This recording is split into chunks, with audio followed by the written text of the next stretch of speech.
Okay, good.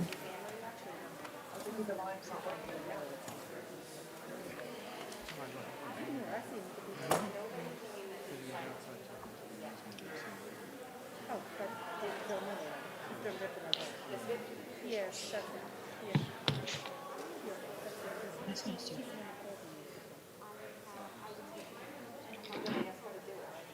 Here, is this it? No. Everyone, please make sure your mic is muted. Oh, it's streaming 2 minutes ago. Muted?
Can I take this now? In accordance with the provisions of the Open Public Meetings Act, the Board Secretary has forwarded notice to this meeting for advertising by having the date, time, and place thereof posted in the Secaucus Town Hall on the bulletin board of the Board of Education Administration Building, as well as notice being provided to the Bergen Record, Jersey Journal, and District website.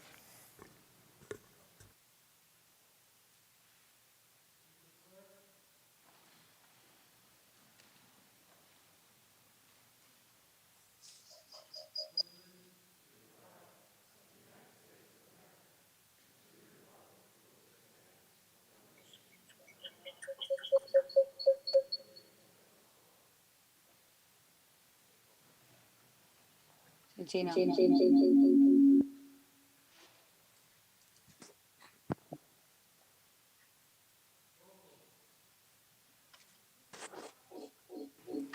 Present. Mr. Bolanino. Present. Ms. Callie.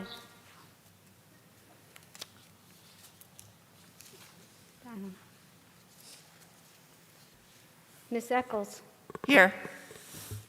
Mr. Lewis. Present. Mr. McStowe. Here.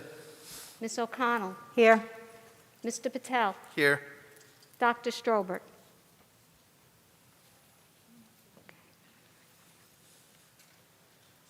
Okay. I need a motion for approval of the minutes. Second. Roll call. Mr. Bartletta. Yes. Mr. Bolanino. Yes. Ms. Callie. Ms. Eccles. Yes. Mr. Lewis. Yes. Mr. McStowe. Yes. Ms. O'Connell. Yes. Mr. Patel. Yes.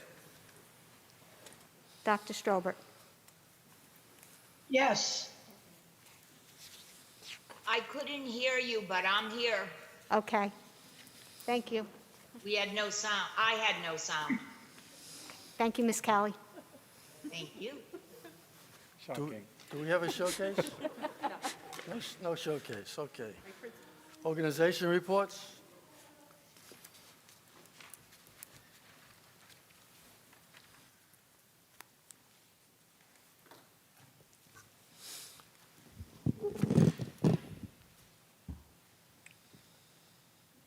Good evening, everyone. Good evening. Very nice to see everyone in person again. It was wonderful to welcome some of our students back into the building on March 8th. Real important to recognize our wonderful teachers who have spent a tremendous amount of time and energy working diligently with our students regardless of the setting this year.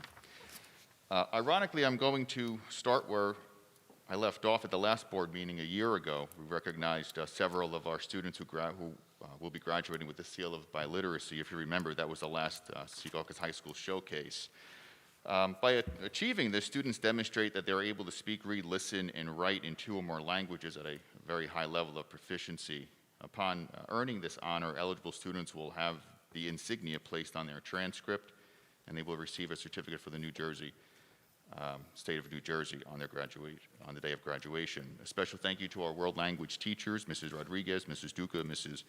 DeGennaro, and Ms. Beltran, and our ESL teacher, Mrs. Namendoff, and our supervisor, Christina Wiswesser, for all of their assistance in helping make this happen.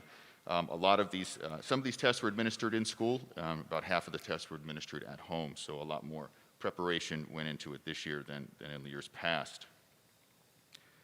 On March 11th, the Guidance Department hosted a virtual college planning night for our junior class. Mrs. Wiswesser and Mrs. Susano provided an in-depth presentation related to the SAT, ACT testing, college visits, financial aid, the NCAA requirements, the college application process, and student responsibilities. The presentation is currently available on the Secaucus High School website for anyone who is interested. And this past Monday, on March 11th, we welcomed 16 students who were accepted into the STEM Academy. Our STEM supervisor, Mrs. Trombetta, along with their advisor, Mr. Caruso, and AP teacher, Mrs. Z, and the AP physics teacher, Dr. Innes, delivered an informative presentation on opportunities, requirements, and the portfolio process. And 4 of our current STEM students spoke highly about the benefits of the Academy. The SAT, next Wednesday, that's the March 24th, we will be offering the SAT School Day administration to about 75 of our students who registered for the assessment. Now, this is the last scheduled SAT School Day administration until September, and we are hoping to open back up as a testing site as we approach next school year. It's an exciting time for our sophomores who are currently taking the driver's education exam. Next week, our full virtual students will have the option to take the in-person exam during afternoon hours. Thank you to our physical education department for developing that schedule and providing all students with this opportunity. And the scheduling process for the 21-22 school year is underway. Our guidance counselors have been meeting with students since March 1st, and the process will be complete the week of March 22nd. Good luck to Mrs. Cesari and our business club students who will be participating in the Consumer Bowl on March 25th, where they will be defending their championship title. And I have an athletic update. Congratulations to the boys basketball team, who are the NJIC Division IV championship team. Congratulations to Jamling Lama, who is now the all-time leading scorer with 1,300 points. Congratulations to head coach Tom Curry for being recognized as the NJIC Coach of the Year. Also, congratulations to our girls basketball team, another NJIC Division IV championship team, and congratulations to their coach, head coach, Mr. John Sterling. And finally, congratulations to our cheer team, who attended a competition from All-Star Athletics and finished in first place as the high school grand champions. Thank you.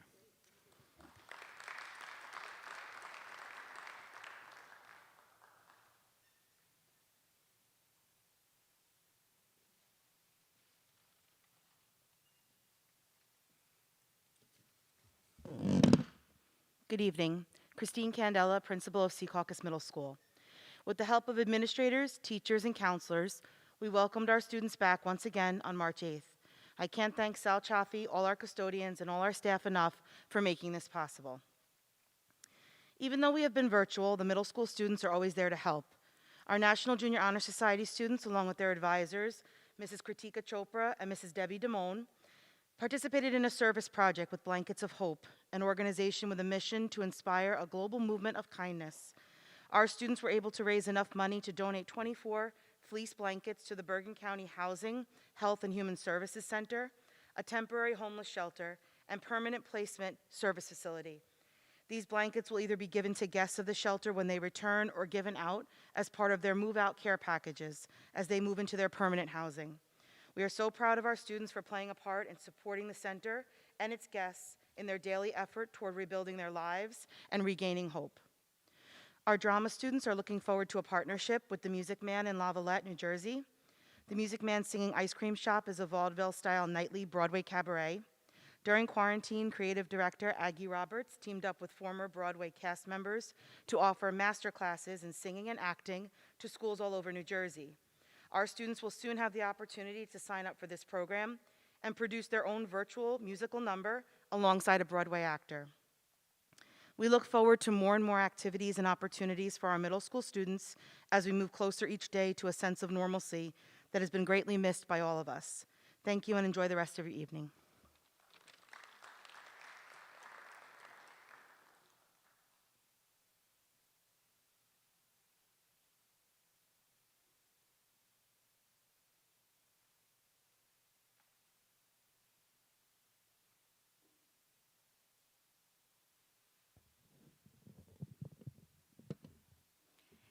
Good evening. I'm Dr. Danielle Garzone, principal of Clarendon School. On Monday, March 1st, we welcomed our faculty and staff back into the building. Filled with excitement, we looked forward to seeing our students enter the doors of our school, the second place they call home. With the support and help of all Clarendon staff, we prepared to welcome back our students to hybrid instruction. On Monday, March 8th, the Clarendon Bees buzzed into the building. It is great to have the building buzzing with energy. Watching their eyes light up every day as they enter the building brings a smile to my face and warms my heart. Throughout the past 2 weeks, our teachers continue to work with students, both in person and virtually. They have participated in multisensory activities, interactive digital forums, STEM experiments, and math stations. It truly has been a sight to see our students grow as independent learners this year. To our incredible students, I applaud you for the job that you have been doing. I am so proud of you and amazed at how much you have accomplished during these unprecedented times. Keep reaching for the stars and be the best that you can be. I'd like to close by thanking all of the staff and faculty for their hard work and dedication throughout the course of the year. They have and continue to go above and beyond to make sure our students are given the best instruction needed to be successful. They are truly amazing, and I am so proud of the job that they are doing. Thank you to all the families for their patience, support, and cooperation throughout this time. We are grateful for everything that you do every single day. Thank you again and have a great night.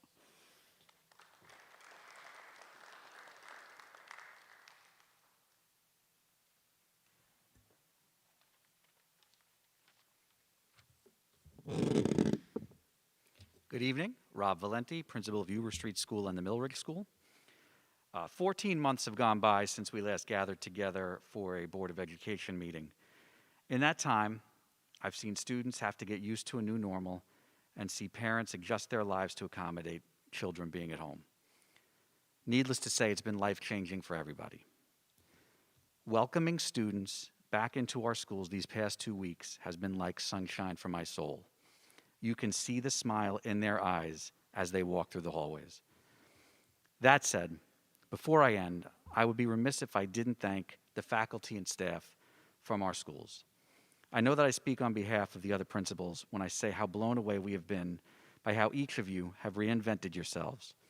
In 1 year, you've mastered new technologies, worked morning, noon, and night, given new meaning to the term multitasking, and you have managed to be a North Star for our students during these uncertain times. From the bottom of my heart, thank you. Welcome back and have a wonderful night.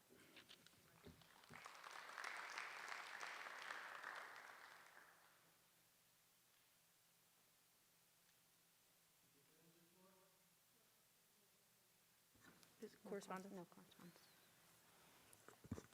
Good evening, everyone. When the doors to our schools opened once again on March 8th, a long-awaited sense of normalcy seemed to return to our school district. We welcome hundreds of students back for in-person instruction, more than our original return in September.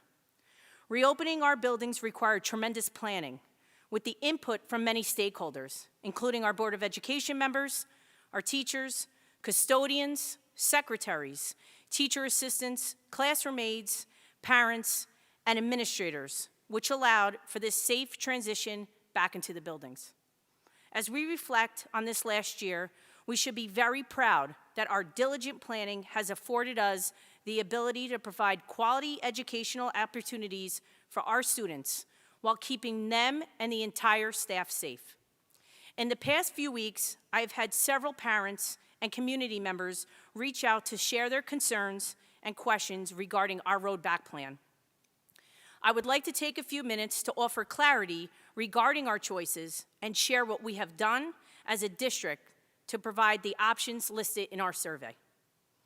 There are many moving pieces that need to be addressed when making decisions and recommendations for what is best for all staff and students right now.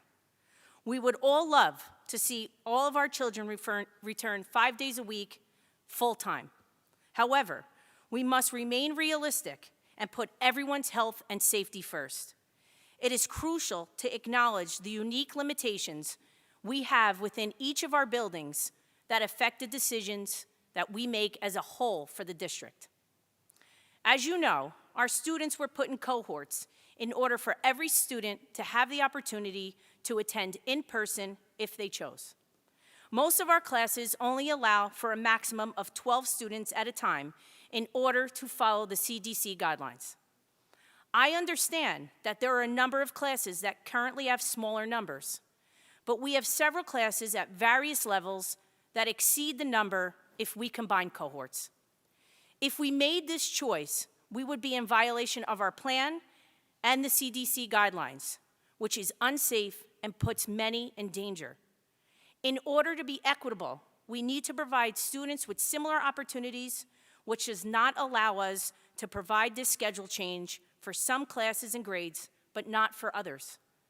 Upon analyzing the results of the survey and discussing the most appropriate safety measures, it is clear that providing students in-person instruction with a hybrid A-B cohort, as we have now, but extending those days to a full day is the best and most equitable educational plan to end this current school year. Many have asked why some districts are providing their students with multi-day in-person and we cannot offer the same. It is imperative to note that all districts do not work within the same parameters regarding classroom space, staff, and number of students. All of these factors play a very important role when making decisions for this type of planning. Our CARES Act funding allowed us to provide an upgrade in our HVA system, proper filtration, adequate PPE, technology for all staff and students, and funding for our supplementary academic programs to help our students succeed. It was a tremendous task to have all this completed before September 2020. And it was a proud day when all of our hard work paid off and students returned. In fact, during the virtual learning period from November to March, the enhancements did not stop. During this time, we continued to offer professional development to our staff on the most up-to-date applications and technology tools. We also upgraded many bathrooms with automatic sinks and toilets to further improve our sanitation efforts. However, our current enrollment is what has prevented our district from providing more in-person days.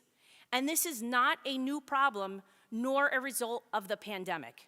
In fact, before the pandemic, we were in the process of planning for a possible referendum because of our increasing class sizes, particularly in the elementary schools. This is our single greatest obstacle in offering more days of in-person instruction. Also, some have raised concern about students having lunch in school, along with other concerns that come from eating in a room with no masks. In order for us to provide more than 4 hours of in-person instruction, we need to provide lunch. Currently, breakfast is provided for students who choose to have it, and they have been eating safely in assigned areas. These same spaces will be cleaned and also used for lunch as we move to our full-day in-person instruction. Knowing that this may be of concern for many, we will be working with families and offering the following options. Students, of course, may stay in school all day and eat in school. Students may be signed out for lunch and signed back in after lunch. And finally, students may be signed out at lunchtime and may have the option to complete their day at home virtually. I know that I have just shared a lot of information, so this statement will be published on our website right after this meeting, so that you can have the opportunity to reread, reflect, and reach out to me with any questions that you may have. I would like to finish with a couple thoughts. I know the last year has been difficult for everyone. I experienced firsthand the fear and loss that a pandemic can bring. I know how lucky that I am that I work in a district where I can enter each school building, knowing with certainty that each one of them is safe and clean and filled with hardworking, compassionate, and dedicated teachers, staff, and administrators who have also had to deal with their own fear and losses while still providing the best education for our children day in and day out. I truly know that wearing a mask for 6 to 8 hours a day for anyone is a daunting task in itself. But to do so while speaking, reading, and demonstrating with children both in front of you and behind a screen takes a Herculean effort. And our teachers do it every day. Our staff has marched forward, risen to the challenge that was bestowed upon them, turned their homes into classrooms overnight, and stepped out of their comfort zones for our students. To say that our staff cares for its students is a huge understatement. A word that has been mentioned again and again throughout the pandemic is resilience. Resilience is very hard to master. It becomes easier, though, when we are kind, when we support one another, and when we remember that everyone is struggling. To dismiss the very genuine efforts of anyone during this time and deem them inadequate undermines the goal of all of us. We cannot wait until the time comes for us to return to our old schedules with all of our students. Until then, we ask all of you for your support and your compassion to help us be resilient for our students, your children. Someday, vaccine lines, social distancing, and mask wearing will all be a distant memory. But one thing I hope we will always remember is how we came together, we stood united, and we persevered as a Patriot family. Thank you.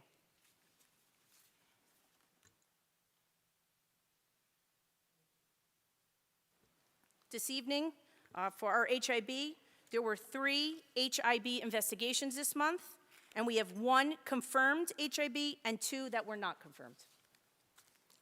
I need a motion to accept. Second. Roll call.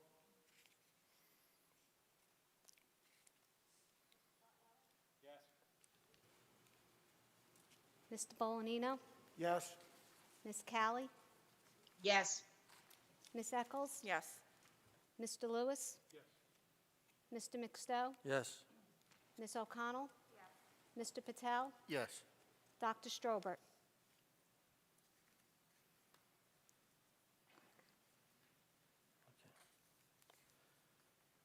Business Administrator report? Yes, under policy, we will be adding a resolution that will be amending one of our current policies. Mr. Fogarty? Thank you, Ms. Yo. I'm Stephen Fogarty. I'm the attorney for the Secaucus School District, and the change in the agenda will read as follows. Recommend that District Policy 8500, which requires all students to remain at school for lunch, be suspended from April 12, 2021 through June 30, 2021, to allow registered parents and guardians to pick up their students for lunch, provided they sign their students out and sign them back in when they return to their respective schools. The requirement that parents and guardians sign their students out and in when they return shall also apply to students at Secaucus High School who are permitted to bring their vehicles to campus.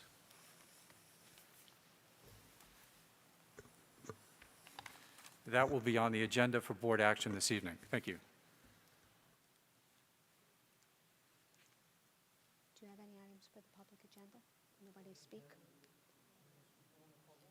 No one there? No.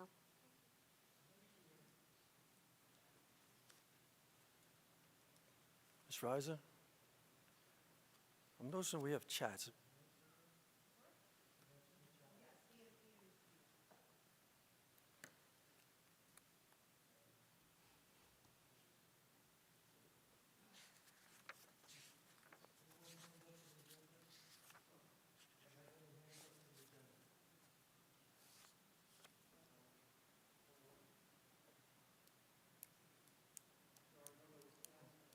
Okay, thank you. Moving on, school governance. I make a motion to accept the recommendation of the superintendent to approve and adopt resolutions R 1.01 through R 1.18 and motion M 1.01 as described below for the following. Second? Second. Discussion? Hearing none, roll call. Mr. Bartletta? Yes, but no to Louis Guillen under R 1.09. And Mr. Bolognino? Yes. Ms. Callie? Yes. Ms. Eccles? Yes. Mr. Lewis? Yes to all except no to Louis Guillen on 1.09. Mr. McStowe? Yes. Ms. O'Connell? Yes. Mr. Patel? Yes. Dr. Strobert? Barbara, you're muted.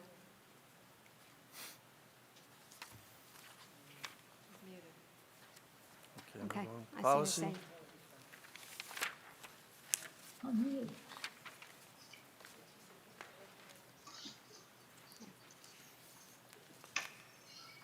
Who has policy? Does Barbara have policy?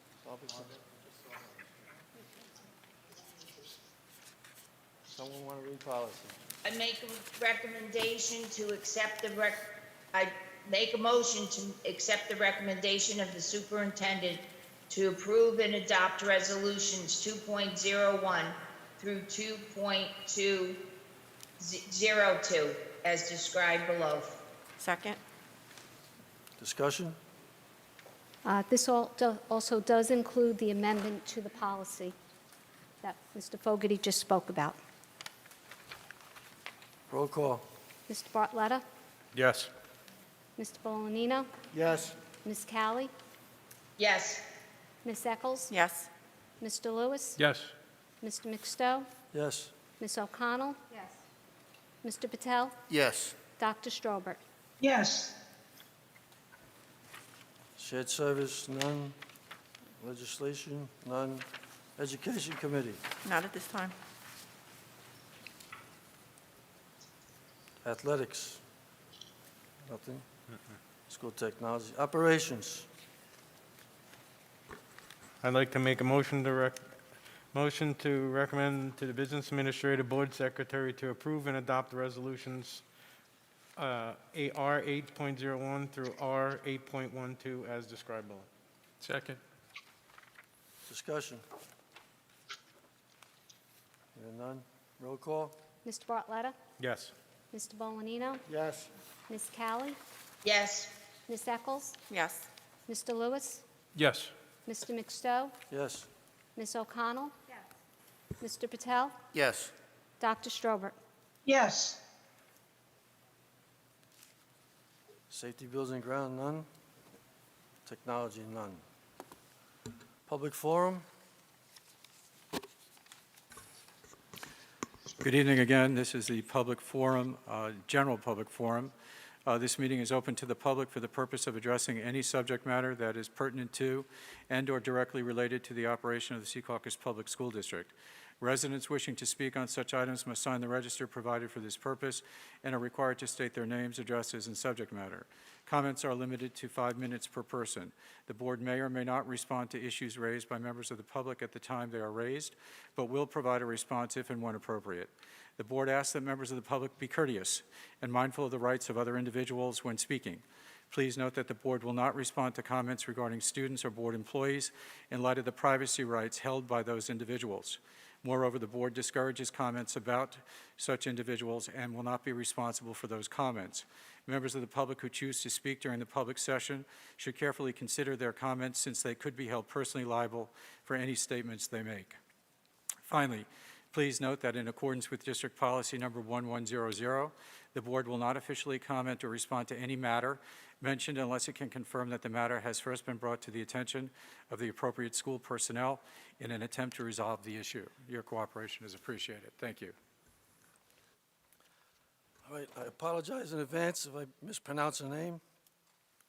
Daniela Ficcioni.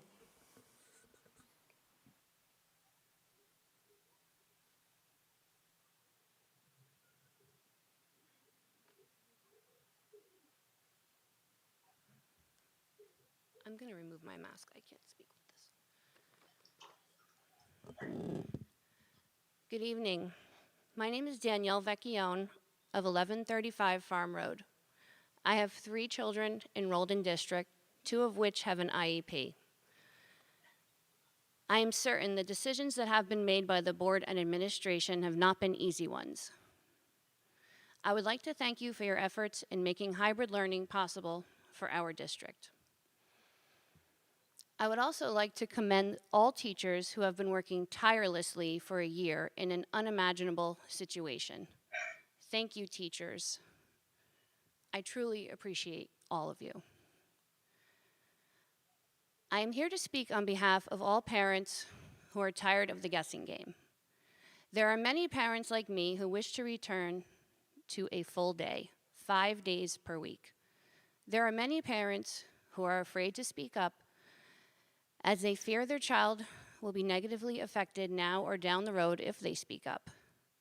There are many parents that are just plain scared of public speaking, myself included, yet here I am speaking on their behalf. I am here to speak up for the little guys who don't have a voice, the children. We seem to be forgetting why we are here. It's for the children. I'm here to suggest we move to full days, including lunch for all students, 5 full days.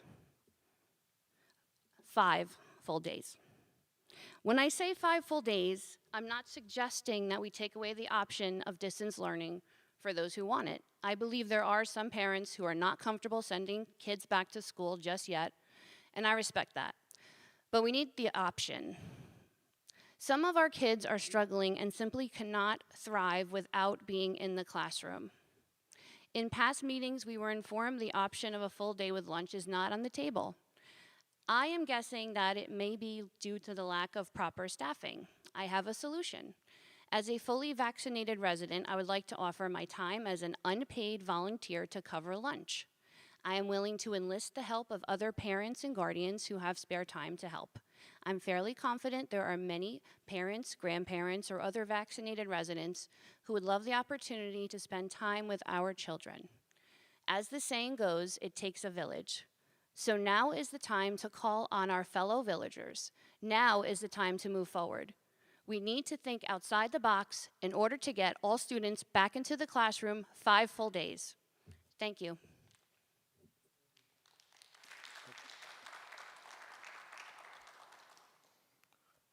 Colleen Pehan.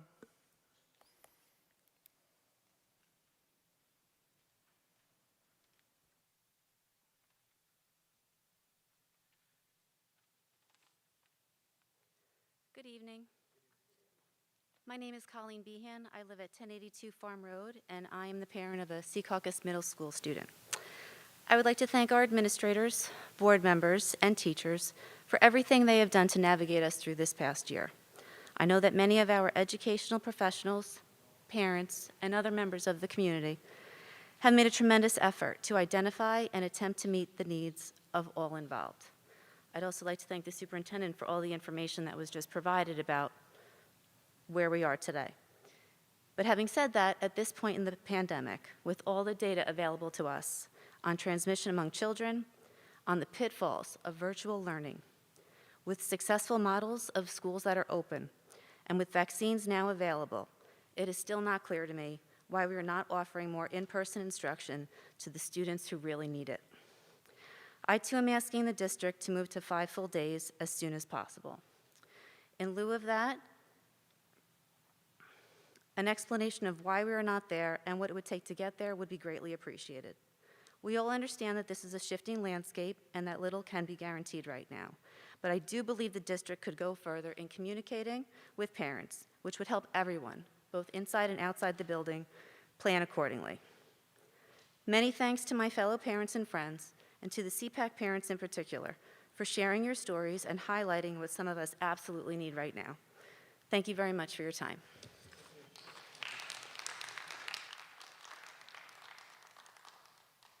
Ruby Kish.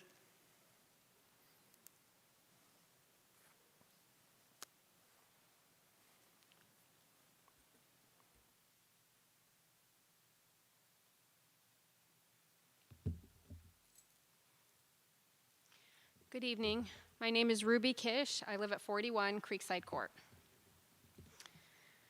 So as of today, in Sea Caucus, a preschool student with a disability requiring intensive ABA therapy at most has received 64.1 hours of in-person learning. Had that same student resided less than 5 miles down the Route 3 in Rutherford, that student, by the time the bell rang today, would have received, in total, 665.5 hours of in-person learning. These neighboring communities are not that different. They have approximately the same population density, same number of students, same ratio of students to teachers. So what is the difference? Why do we have such different educational landscapes? Rutherford found a way to reopen their schools safely in September for all students in grades K through 3 and all self-contained students for 5 full days beginning in September. For reasons I still don't fully understand, Sea Caucus was not able to accomplish those same goals, nowhere close.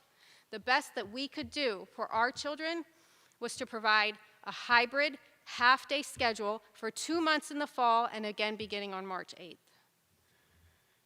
The shuttering of our schools has not come without a cost. As a representative of the Sea Caucus Special Education Parent Advisory Committee, I would like to take a moment to explain the cost of remote learning by describing the unique impact it has had on our most vulnerable students. While all students have struggled with remote learning, for many students with disabilities, specifically for our youngest learners, remote learning is the equivalent of no learning at all. The CDC, which we look to for guidance on the pandemic, also has guidance on the importance of early preschool education, and says specifically on their website that development of functional skills during these early years is crucial to long-term success. Now imagine the impact on the child this year sitting at home without the benefit of special education during these crucial years of brain development. The cost to them and to their family is incalculable. Preschool students are not the only ones forever impacted by this year at home. For students with difficulty focusing, there could not be a more distracting platform than a virtual meeting with its constant interruptions and with the many different screens to navigate. For our struggling early readers and our children requiring resource room, they are not getting the necessary interventions nor the multisensory learning they require to make sufficient educational progress and develop confidence in their abilities as learners. Socially and emotionally, our students are isolated, completely unable to work on the social skills so crucial to their overall development. Not only has this year meant a loss of skills for our students, but it has placed a heavy burden on our parents, who, despite their best efforts, simply do not have the training and the expertise required to be the special education teacher that their child so desperately needs. As we move into the spring, the Board of Education is again faced with the difficult choice of how much to reopen schools. We beg you, look at the evidence, follow the science, and weigh the impact these school closures have already had on our most vulnerable students. We are asking you that you provide the option for 5 full days to all students, but specifically to our youngest students and our students that absolutely can't learn virtually. We are not asking the district to try some radical experiment in public health. Luckily for us, we can look at districts that have successfully reopened and simply follow their lead. Districts across the country and the state. Governor Murphy just announced yesterday there are 142 school districts in New Jersey that are currently open for in-person instruction, fully open. We can look to districts down the road, like Rutherford, that remained open successfully, even during the darkest of winter when the virus was surging and there was no vaccine in sight. As we enter a spring of declining cases and increased vaccination, we too can find a way to effectively educate our children by bringing them back to school. Sea Caucus can and must rise to the challenge so our students do not continue to fall behind. Thank you.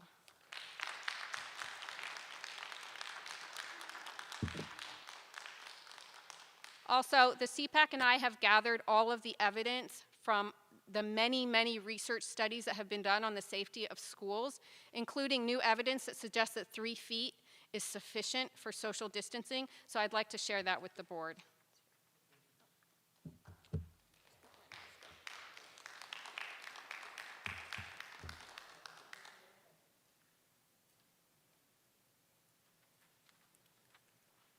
Natalie Brown.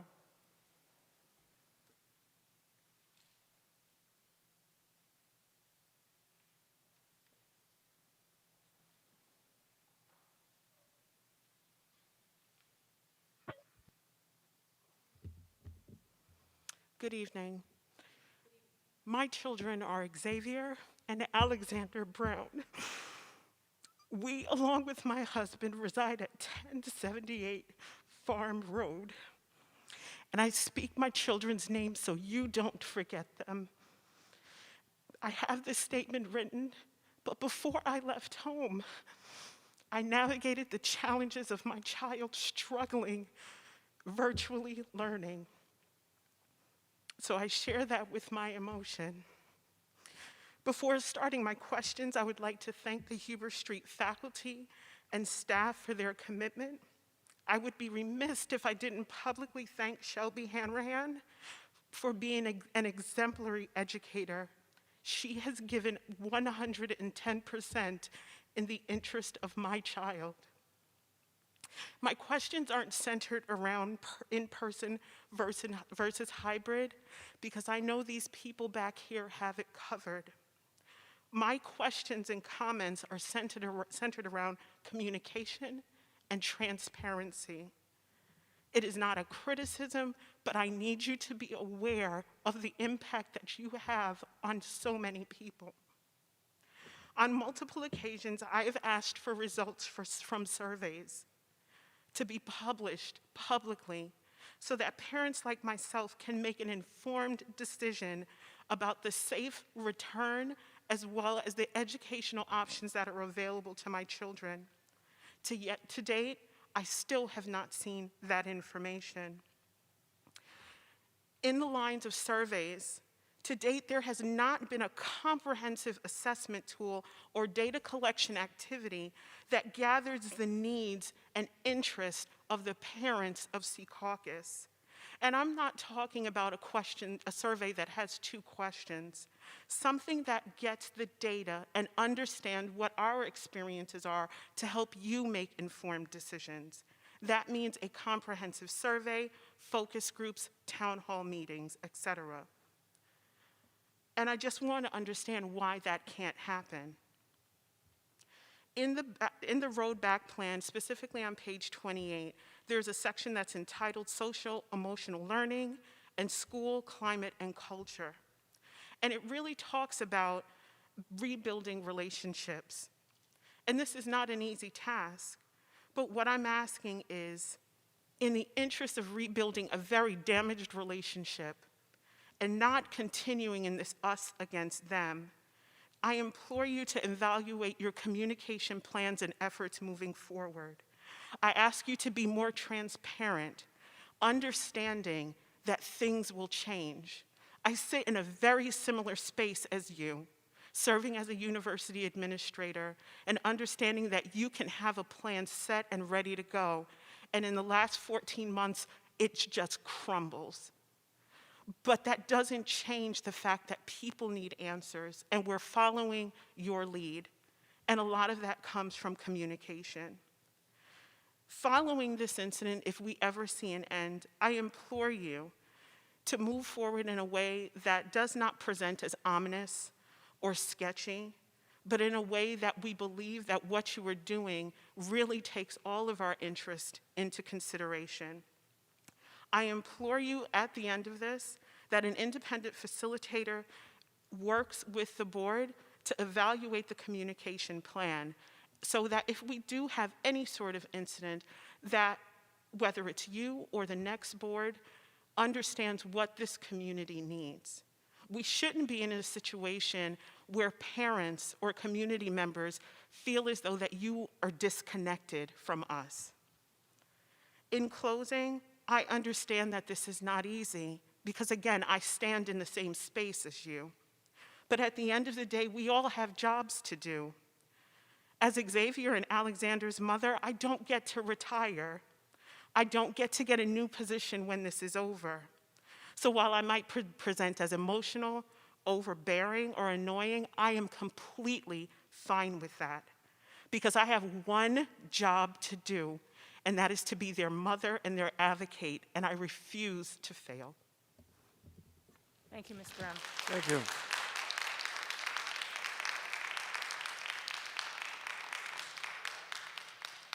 Spirito?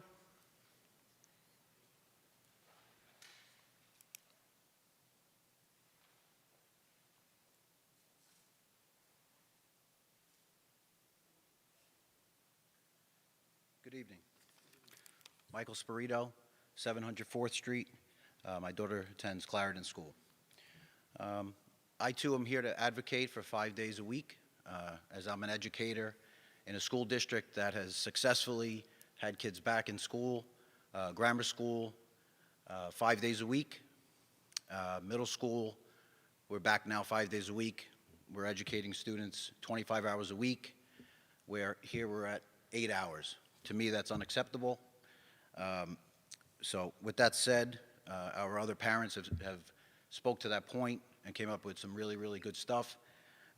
At this point, my other concerns are why we wouldn't take Wednesdays that we are not educating our kids in person, okay, and consider that to be another day of in-person learning. To me, that's a no-brainer. Also, another question I have is, if the CDC comes out and says that 3 feet is appropriate for social distancing, are we going to try to move to combine the A and B, which wouldn't be very hard since we already have that schedule in place? And lastly, as it seems like we're pretty much steadfast on the decision to only come back 2 full days, are we going to have our students now increase the time on the computer, which to me is atrocious? Okay, it's not education. So are we thinking that we're going to now, on the 2 days a week that they're the other students are in till 3 o'clock, are we going to have our children on the computer until 3 o'clock? If so, can we please reconsider that and come up with an alternative for these students, okay? Thank you so much. Thank you.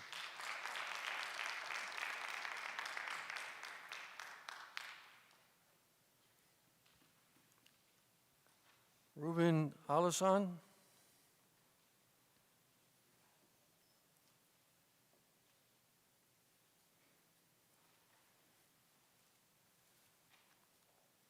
Hi, my name is Ruben Alarcon. I wrote a bunch of stuff, but I don't know. A lot of stuff's been kind of addressed. But good evening. My name is Ruben Alarcon. My son Eric has an IEP and attends Mill Ridge. Eric is only 3 years old and is in the most critical phase of his education. Any of you who are familiar with autism spectrum disorder know that starting early and being consistent and persistent is key to development. This situation we are in has threatened my son, it's threatened us as a family because this is the time that's most important. And like Ruby said, it was as if she was she was me almost, how impassioned she was about it. But my son has, I'm actually shocked that it's only been about 60-something hours of instruction since May. That's because my son started in May 4th. And I have to say that it's crazy because the amount of progress that my son makes when he's in school is it's really amazing, even though it's such a short period of time. That speaks a lot to Ms. D'Amato. Ms. D'Amato's very, very good, and her team as well. But what would have happened if he was in school full-time, or even if it was part-time? If he had been the whole year like a lot of other districts were, he would have gained a lot, and that would have helped a lot. I know that it's given us a lot of hope that he can, that we can get him up to speed and, become a man of his own someday. But, but this is not good what's going on right now, because we don't even know how long it's going to last. Because, there's a lot of, we don't know. There's too many questions. This is a time of, as you can say, this extraordinary times. So why don't we take extraordinary measures? You go up and down Hoboken and New York, and people have taken parking spaces and turned it into their restaurant. Obviously money is more important than education, because we haven't done boo for our kids, or at least not as much. We've done this Herculean effort to get businesses up and running so they don't close their doors, but we have a generation that's being lost right now of kids that we have to, it's bad enough that they have to compete with the Chinese and all this stuff. But anyway, science and statistics, not the talking heads on TV, they show and have shown for some time that kids are not a major transmitter, or barely any transmitters at all of SARS-2. So I don't know. What's done is done. It is what it is. The gentleman before me asked if the CDC goes from 6 feet to 3 feet. It's a big question. I have the same question. My question is, are we going back full time or not? That's basically what it comes down to. I just want you guys to get us back to full time, because my son needs it. All the other kids need it. What else can I say? That's it. Thank you. Thank you.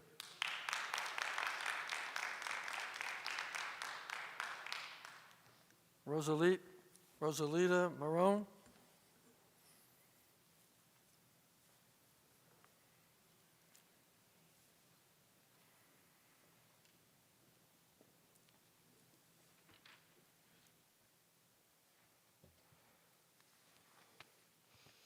Good evening. My name is Rosalia Marone. I live at 1049 Lumen Terrace. My son Michael Marone is a 5th grader at Huber Street School.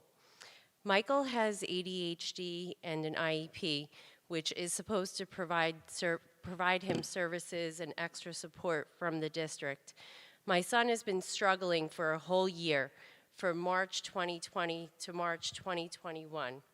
On top of the pandemic, Michael's baby sister at 1-year-old in July was diagnosed with cancer, and we could not send him to school while she underwent treatment. With that being said, our family understands extenuating circumstances for those who need to remain virtual due to health risks. I do believe every family has to weigh and prioritize their personal risks against the social, emotional, and mental damage that is being inflicted on our children. Last week, when the hybrid plan started, Michael went to school for those 2 days and came home a different kid, a happy kid, so excited to be in school learning. His teachers and case manager even commented on how attentive, amazing, and engaged he was. Virtual learning does not work for us, as Michael is left with his 69-year-old grandmother to supervise and redirect him. Both my husband and I are working. There were days both Michael and my mother-in-law had complete meltdowns, whether it was a technical issue, his teacher moving too fast through a lesson, or Michael not knowing where to go next on his Google Meets. There was always something. I'm here today to ask you to please consider our children, in particular, our special needs children.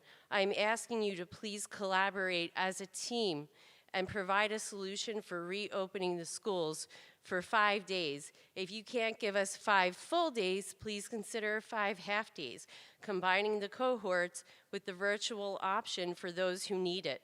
What is currently happening makes no sense, as Michael is one of only 3 students in his class. Opening for 5 half days at the very least would provide some sort of structure and routine, which is imperative for an ADHD child like my son, Michael. If other school districts can do it, so can we. For example, my brother's family resides in Scotch Plains.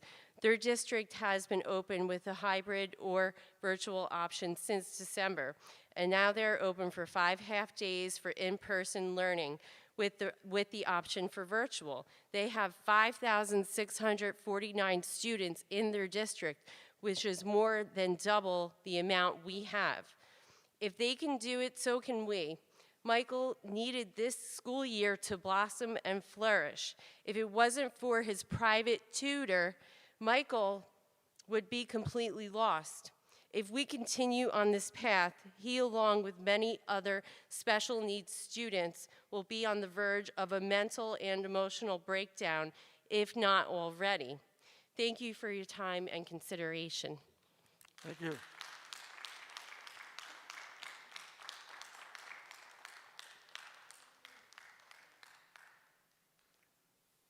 Primavera. Mendu, yeah, sorry.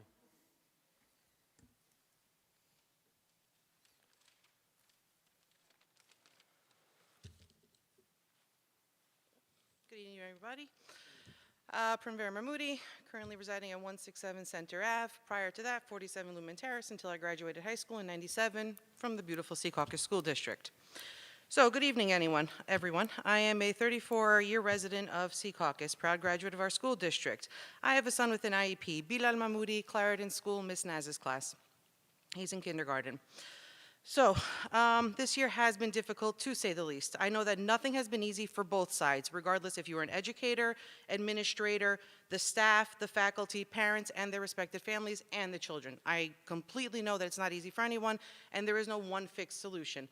But communication is what we're all completely lacking. However, I do feel that we have failed our children, especially our children with IEPs, 504s, and all other learning disabilities that we can't think of and that we have seen.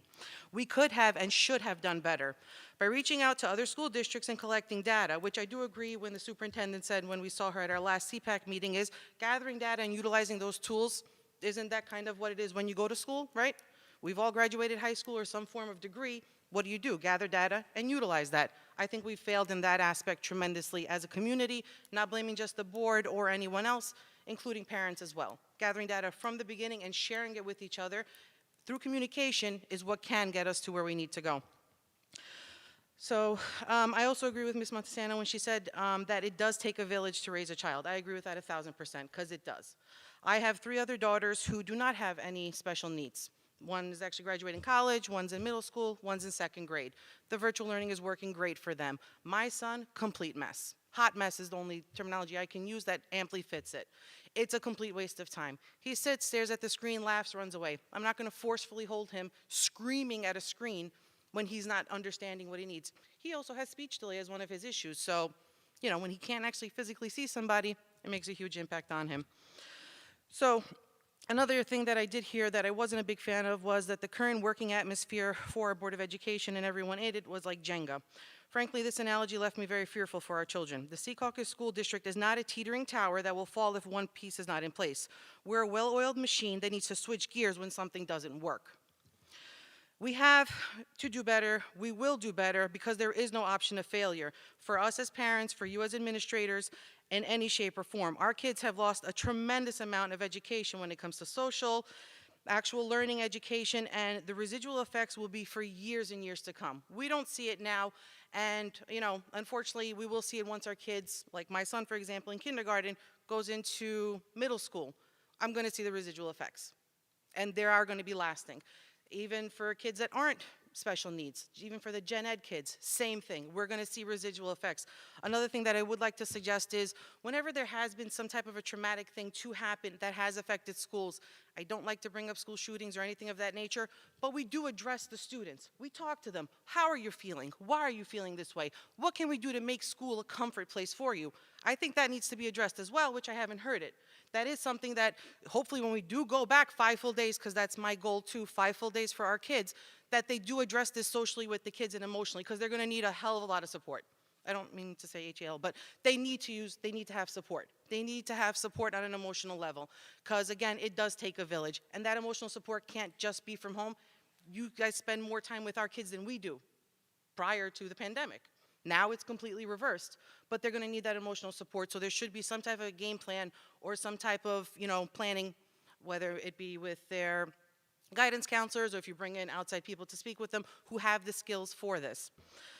So our kids need to be back in school. I do thank you for all your time. I do not put fault or judgment on anyone. This sucked for everybody completely. But I do think that we can do better, and we have to do better. I really honestly think we all failed each other by lack of communication and not thinking outside of the box and not gathering more data to be able to do more for our children. Thank you. Have a good evening.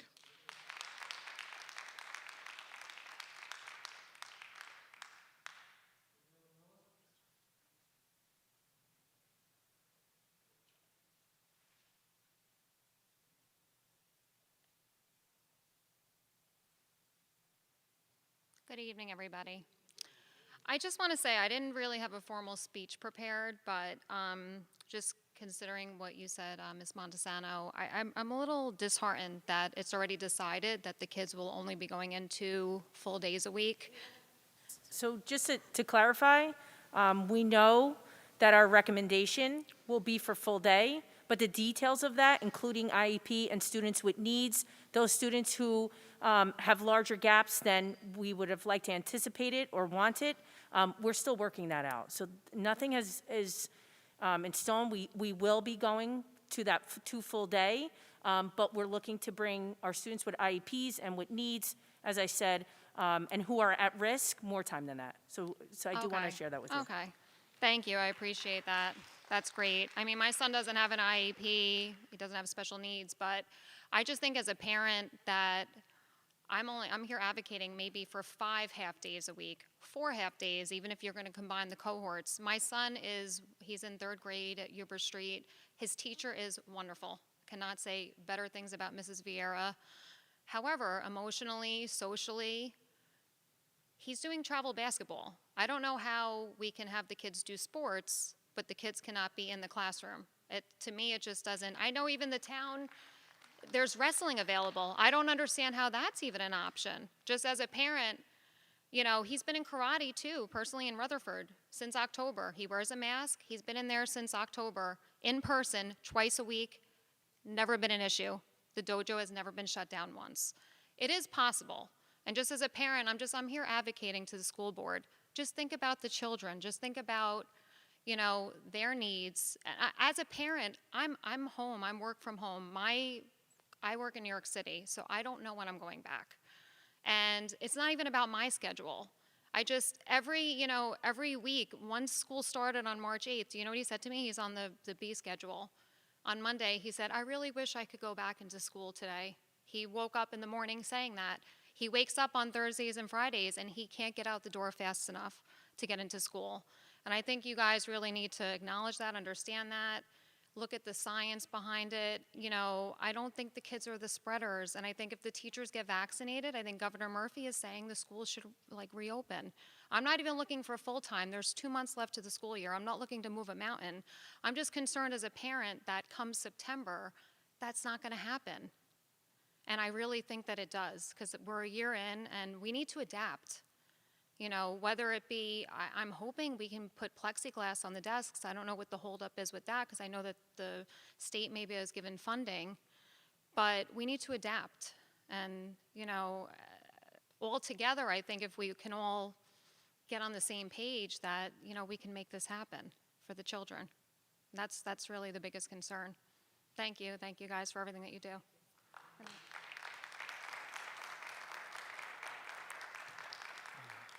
Bill Miller?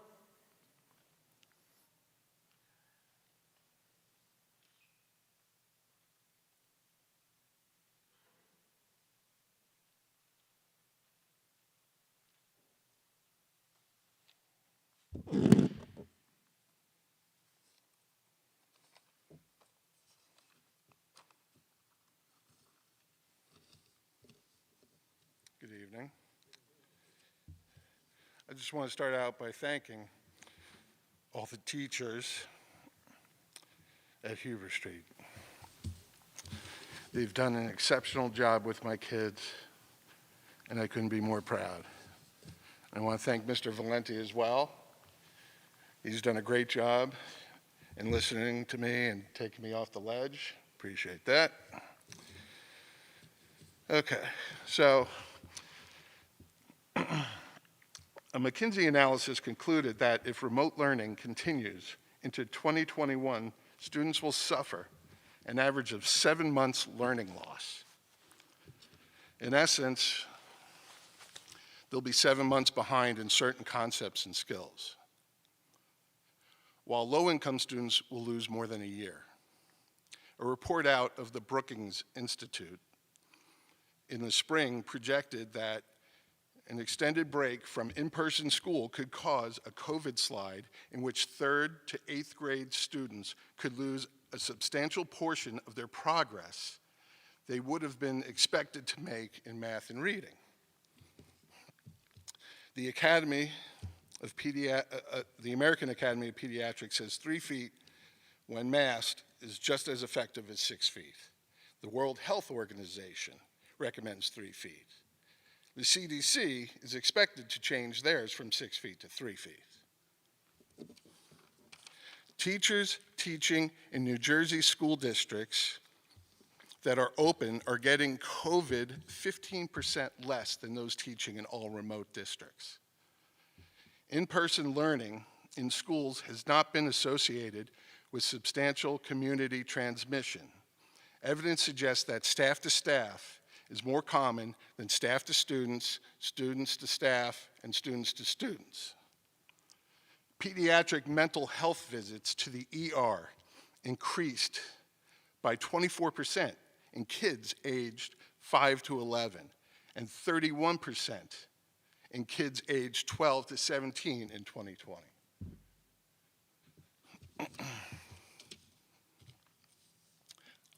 One day I timed, or I did it for a week, where I timed my son's class on how much education was getting done for every half hour. It was less than 21 minutes. They're being screwed out of an education.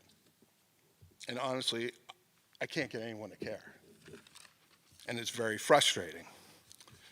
So ultimately, I blame the governor for entrusting the school boards to do the right thing. While some have done the right thing, others have fallen short, like those of you in front of me.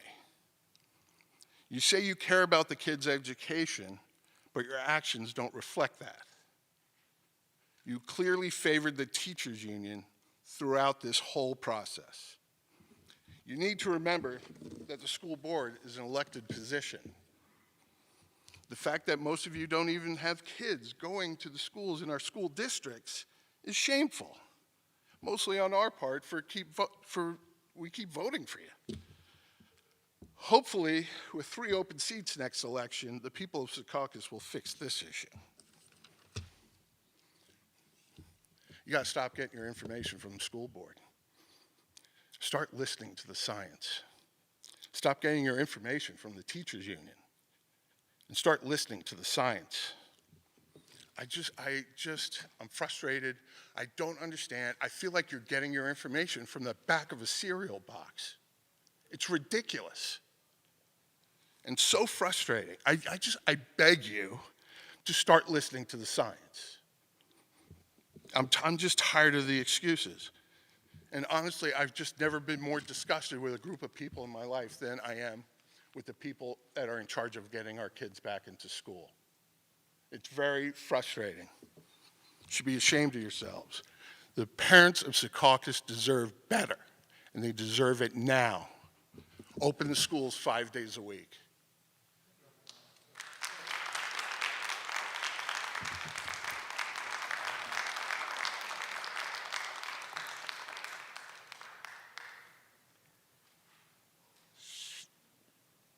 Sherry, I'm sorry.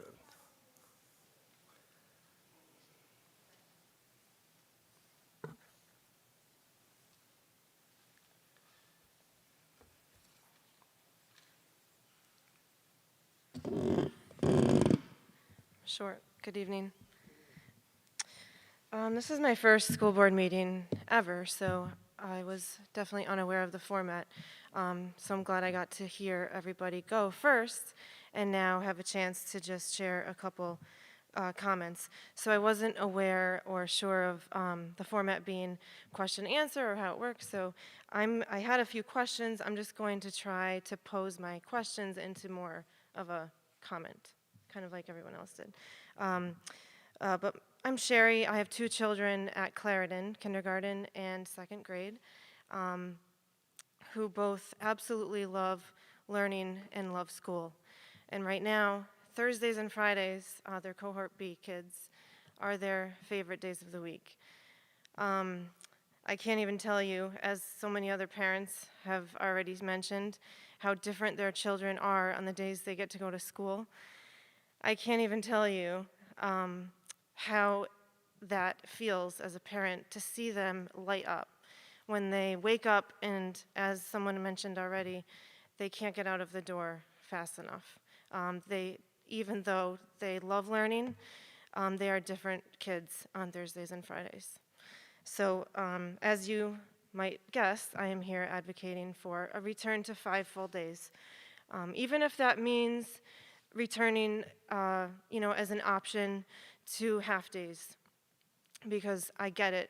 It's a difficult situation possibly with the lunch and signing out or returning to school, maybe to make things just easier and just to get them back and just to get those days in a row, those 5 important full days or full time back in a row to school, that could possibly be an option. So rather than just asking a couple questions, I will just sort of mention a few notes. I know you mentioned, Ms. Matazano, and when you spoke initially, that the biggest reason on your decisions so far have been limitations. You said the word limitations, and that really stood out to me because I think, as a lot of other parents have expressed, we're not seeing the differences between Secaucus's apparent limitations compared with other school districts. The numbers, as far as transparency is concerned, the math coming back to us parents would be incredibly appreciated. If I can just speak on behalf of probably hundreds of other parents, we would love to see the math on those numbers and why our limitations are just completely blocking us out from those other days as an option to go to school. 2 days is not adequate in this 1 year, March to March. It's just not working right now. So I think we need to look at how we're going to adapt. What are we going to do? I don't think anybody here is liking that excuse, if that, for lack of a better term. That's what it seems like to us. The general theme that I think a lot of parents are feeling right now is a lack of adaptation. And that's really, really key, because it doesn't just go with COVID right now and dealing with these, reopening school and all of these small decisions to make. Adaptation is for everything. We face a difficult decision, whether it's big or small, every day. There's always ways that we need to figure out how to adapt, and especially when children are involved, we need to constantly be learning and figuring things out and thinking outside the box.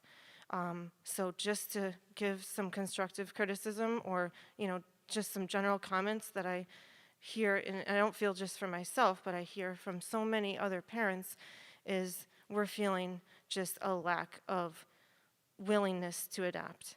And like everyone mentioned already, there's so many other schools and districts doing what we hope to do. Let's take some notes, let's talk, let's have town hall meetings, or, as Natalie mentioned, being on your side, she has a very interesting perspective. There's other parents in similar shoes, and we could draw on some parents or whoever's willing to volunteer and share their knowledge to take notes and figure out a way, and group, together on a Zoom meeting or whatever it may be, to collaborate and figure out these solutions. That's really my 2 cents. Everybody already did an amazing job speaking, covering every point that I had already, pretty much had in my head, but I wasn't gonna not take this chance to, maybe be redundant, but it's fine. I think, the more voices, the better. So we really thank you, though, and especially our teachers and Dr. Gozon and Mr. Valente. You guys are doing an amazing job. Thank you.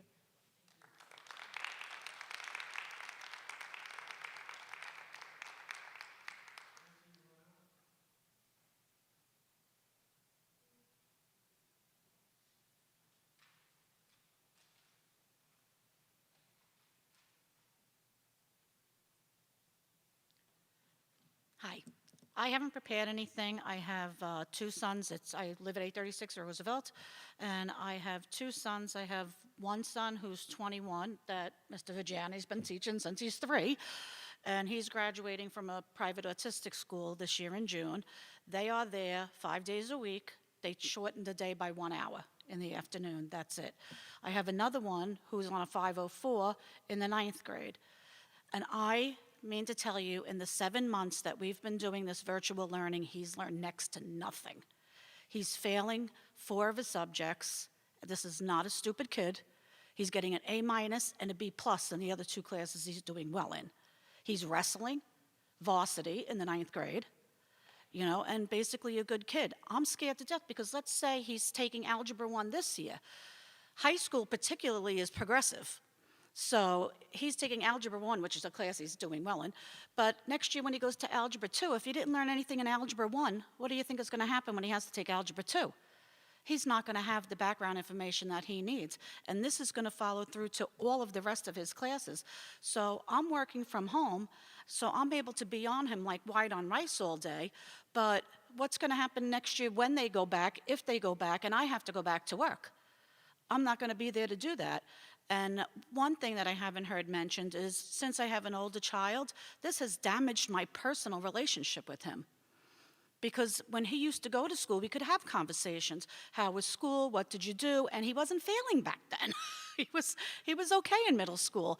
But now I'm on him all day, every day. And then after school, after I get out of work, having to sit on a Chromebook.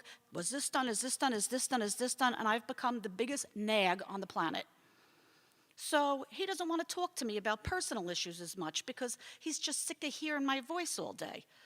this is something that also has to be taken into consideration, particularly with the older kids, especially the teenagers, especially with the rates of horrible, horrible things we have happen with kids that get depressed because they don't have socialism, because their parents are all over them. I haven't heard that addressed not once. And another thing that kind of rocks my boat is if Wednesday nobody else is in school, why in God's name are they not in school full day virtually? That makes absolutely zero sense to me. There's nobody here. Why do they not be in school until 2:20 or 2:55 or whatever the grammar school is? Makes zero sense. I don't, I'm pretty passionate and annoyed about the whole thing too. I don't want to reiterate on what everybody else said, and because clearly we all want them to be in school 5 days a week, as they should, so they can actually learn something, because I don't know what's going to happen in the 10th grade, the 11th grade, the 12th grade, because of the mess that we had this year. So that's pretty much food for thought. Thanks, and have a good evening.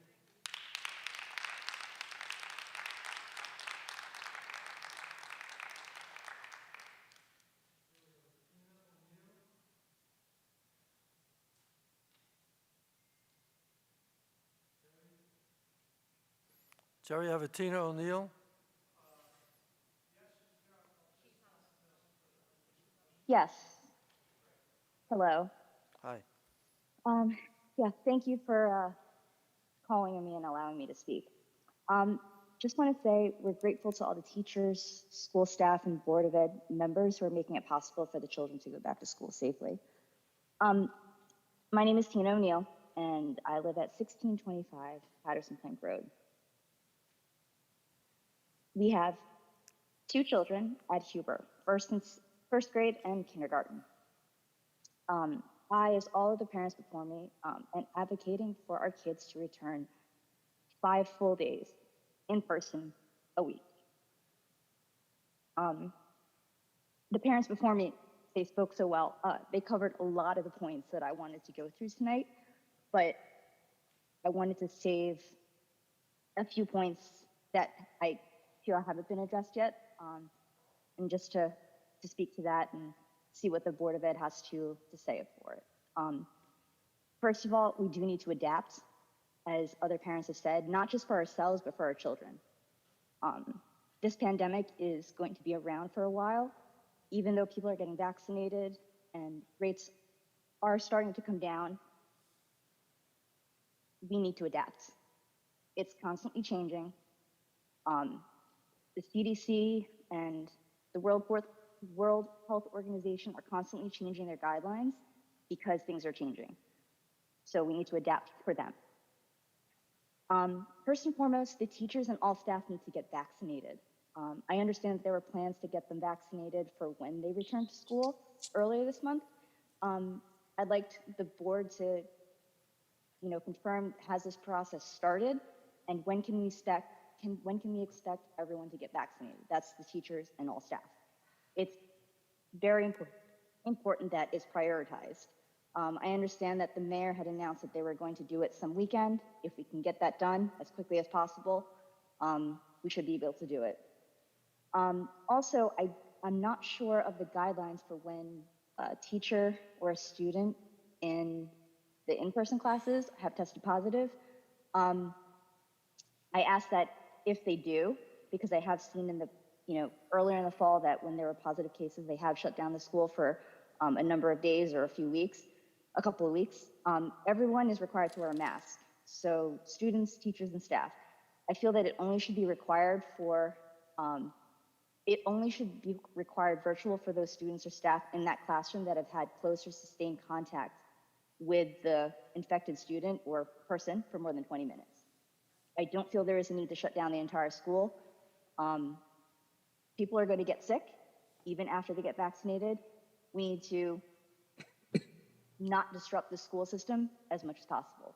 So if a teacher or student in class has tested positive, please don't shut down the school. Just shut down the classroom or limit it to the amount of people who have that contact with the infected person. And also, again, like I said, I'm advocating for full days, 5 days a week.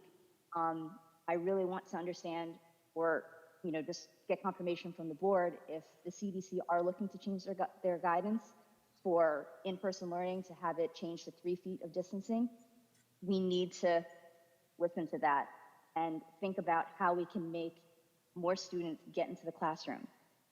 Everyone's going to be masked. There's so fewer kids in the classroom now. One of my sons has 3 kids, including him, in the classroom.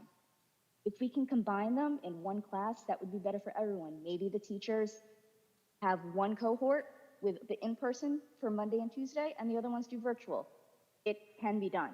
There are other districts that have more students in their towns than Secaucus that are 5 days in-person learning. We can do better. Thank you. Thank you. Mr. McSo, if I could just make a comment? Mr. McSo, if I could just make a comment on that? Thank you, Ms. O'Neill. There were 2 things that you mentioned that I would like to comment on. So I have been working very closely with the town on staff vaccinations, and I have to tell you, as a district, we are truly blessed with the relationship that we have with the town. And I have one-on-one been working with Mr. Gary Jeffis to provide lists, and Kristen Backiel, who's our union, teachers union president. We've been working extremely hard to prepare lists and get all of our staff vaccinated who choose to do so. And I have to tell you that we have vaccinated hundreds of staff members thanks to the cooperation and collaboration between our Board of Education and the town. So please know that that is a process that we have been working very hard on since the governor has put teachers into the appropriate category. We were hoping that it would be sooner, but the minute that that announcement was made, we immediately went into action and began that process. So I did want to just make that statement. Lastly, when a school closes down, we follow the guidelines of the Department of Education along with the CDC. So although you may see regulations that are put out by the CDC, we have further instructions that come to us from the Department of Ed. So previous to this return, the guidelines were a little different. And if we had an outbreak, which they considered 2 or more cases at that time, we had to close, which allowed us to make the choices, or required us to make the choices that we did. Now that we have returned and the guidelines have been altered, please know that myself included and all of my administrators have taken the course to be contact tracers. So we do that right here in district.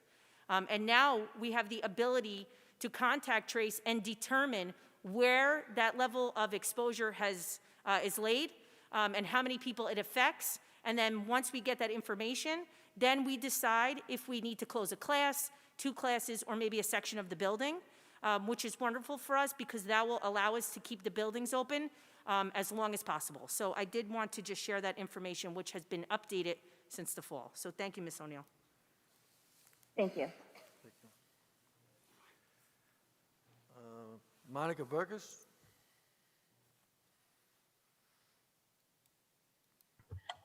Can you hear me? Yeah.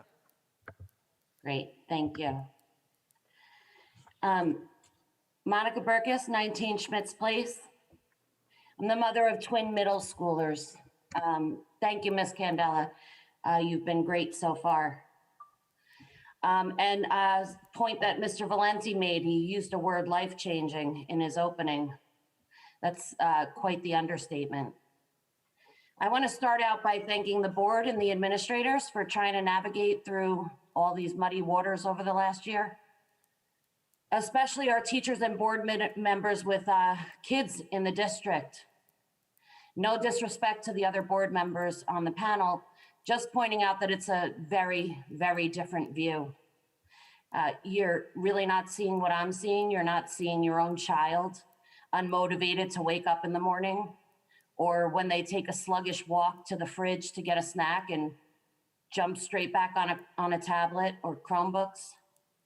You're not watching the gradual depression take place as they hang their heads lower and lower as these months have gone by. You don't see the unstimulated and unenthused nature of their day in and day out for 10 school months. This is the only reason why I point out those board members with children. And let me tell you, as a parent, I've seen it And to be frank, I'm getting tired of hearing the same old story. I've listened to the last couple board meetings. I hear a lot of pats on the back and we're trying, and I keep hearing the same phrases in meetings and letters. Safely reopen, community spread, red zones, masks and distancing, hybrid this and cohorts that. Yet here we are still 2 academic years later. I have to ask, what science are we listening to? What are we listening to in this district? Is it Dr. Fauci? Is it the CDC, the WHO? Are we listening to the teachers' unions? Who are we listening to? The guidance from the state? Governor Murphy's plan that's really not a concrete plan at all? I don't understand it. They've all been mentioned in the letters, but what are we listening to? Because let me tell you this, you'll get a different opinion every time, every single time, depending on who you're listening to. It's opinion chaos that's keeping our doors closed. Not to mention the horrific politics going on throughout this whole situation that we've been going through. They've driven us to a state of closure in perpetuity. Our kids are paying the price. The science has said open schools for months now, yet we still can't seem to figure it out. And I'm here to flip the coin a little bit, because I want to tell you here and now that even though the science says it's safe to reopen, COVID-19 is not the factor that's affecting our kids. I know that's hard to wrap your heads around because the media says something different, but it's true. And I'm happy to share the science and the data that I have about red zones and community spread having very little impact in our schools. It's the depression that's affecting our kids. I see it in my own 2 kids. The anxiety and depression, it's exploding throughout our state, throughout our country. Suicides are up. Eating disorders are up. Alcohol and drug dependency are through the roof. And in fact, in a recent study, 40% of children that had no previous record of mental health issues are now facing mental health deterioration. So I ask, what science narrative are we listening to? My kids and their mental health is just as important as other kids and their physical health, and everybody else's physical health for that matter. I don't know what we're listening to. Maybe it's the fact that there were only 500 flu cases. I mean, that seems to be trending in the media. The media doesn't tell you about the numbers the other way. They can't. You have to do your own research. Why? Because if the parents knew this data, this wouldn't be happening. Listen, I'm not going to go on and on. A lot of people spoke before me and they had a lot of great valid points. I came on tonight to get a few of my high-level thoughts across to you. I sent emails with data and on science that went unresponded. I've returned surveys with links of the negative impact that masks and social distancing have to our kids' emotional and social well-being, and haven't heard back. It's been a year. You haven't figured it out, and you need to figure it out. I'm one parent speaking quietly tonight, and to be honest with you all, I am willing to chalk this year up to it is what it is, which is a big disgrace and injustice to our kids, especially the kids with special needs. And honestly, I'll go even further. I never even intended to send my kids back full time due to the health hazards of full day mask wearing. But come September, if we're not reopened normally, I won't be as quiet. I will advocate for my kids and for the parents that have kids that feel the same way. And if it's not in this district, I will be sure to enlist the town's help in finding the resources from my taxes for another one that will. I've come to the Zoom podium today with an opinion, my opinion, and a plea to say our schools should be open full time. And based on what Ms. Montesano reported today, that's not really going to be an option for me. At least consider half-day cohorts, cohort in the morning, cohort in the afternoon. Put aside all the recommendations and the guidances that are not mandated and open our schools. I don't need babysitters back. I need my kids' teachers back. We should do better for our kids. We are C Caucus. I look forward to somebody, anybody on the panel to talk to me. Thank you.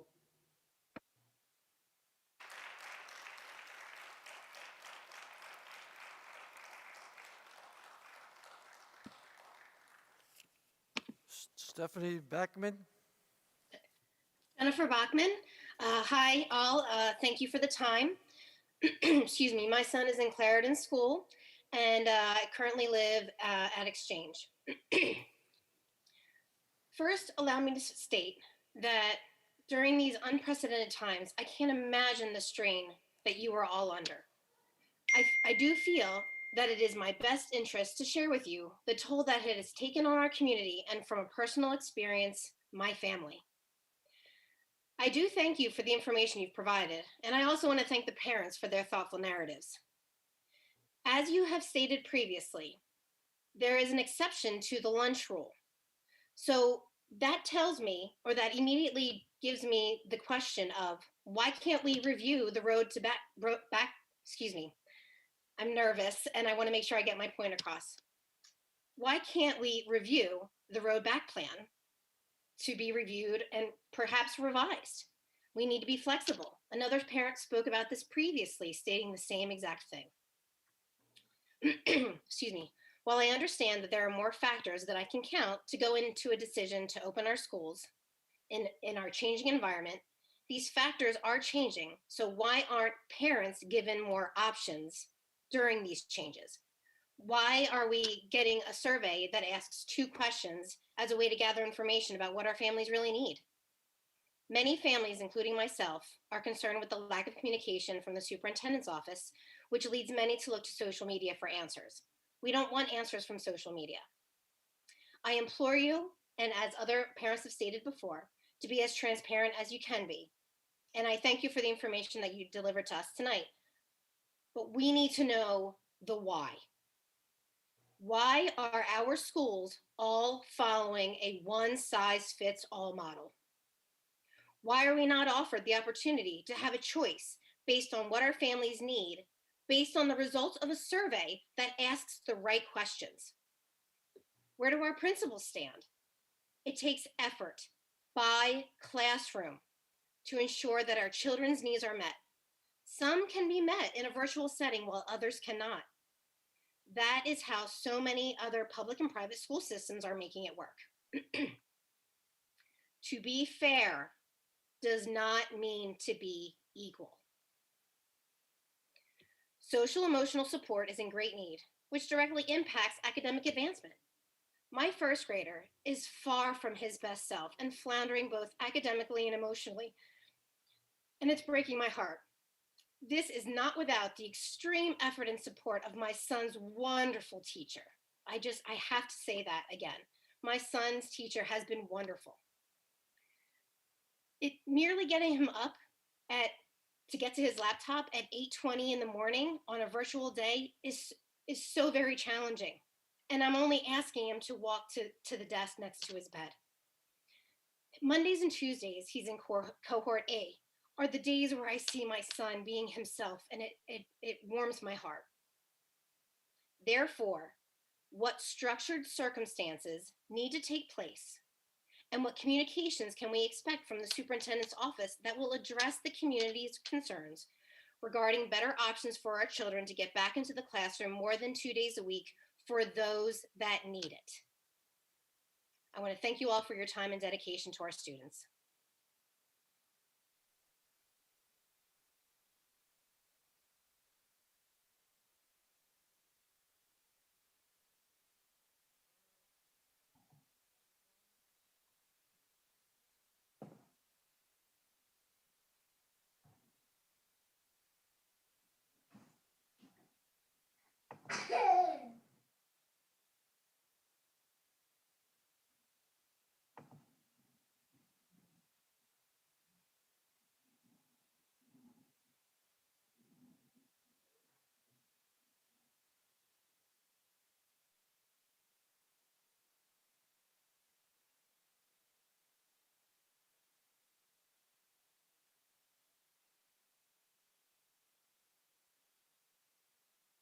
Oh. Hello?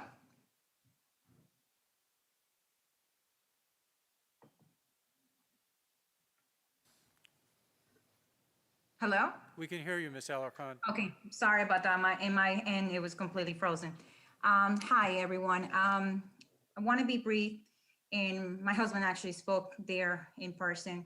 Our son is Eric Alarcon. He's in Mill Ridge School, and I would like to add to everything that has been said already, that I agree tremendously on with the parents, everything that they're feeling about our kids not being in school. And I understand in your end, as the leaders in our board, making the decisions for all of our kids, and which is so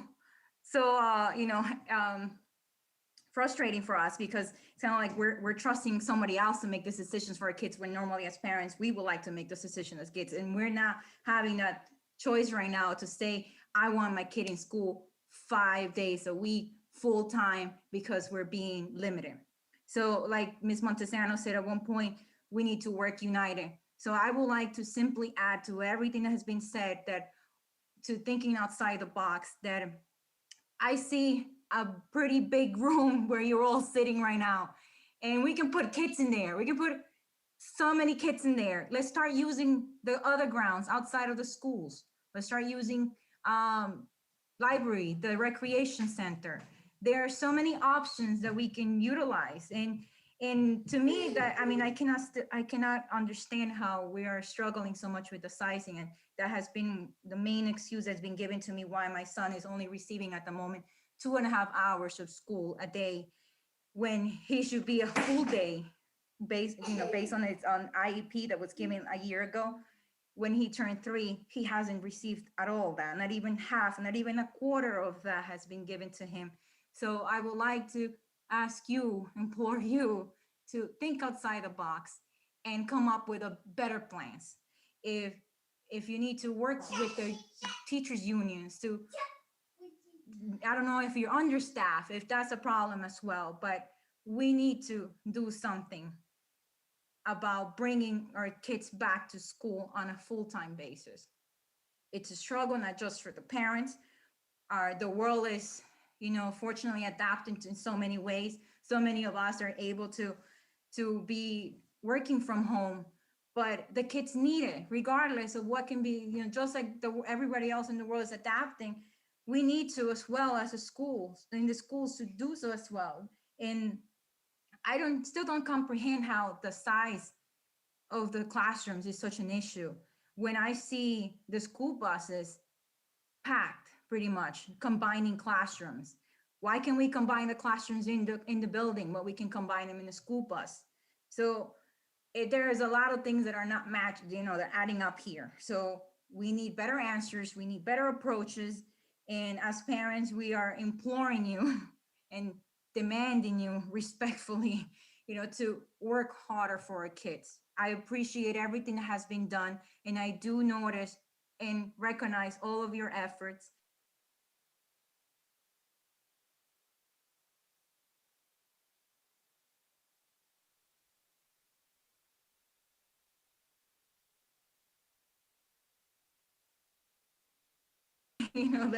Let's make this happen for our kids. So that's all I would like to say. And hopefully, if anybody can get back to me saying that they will take in consideration using other grounds, yes or no, what's the issue on that? Why not? Because if we give ideas, we would like to hear back on why, yes, if yes, you can go forward with that, or no, because of that. So thank you again for listening. And we hope that you do so, you really do so, and come up with a better plan for our kids. Thank you.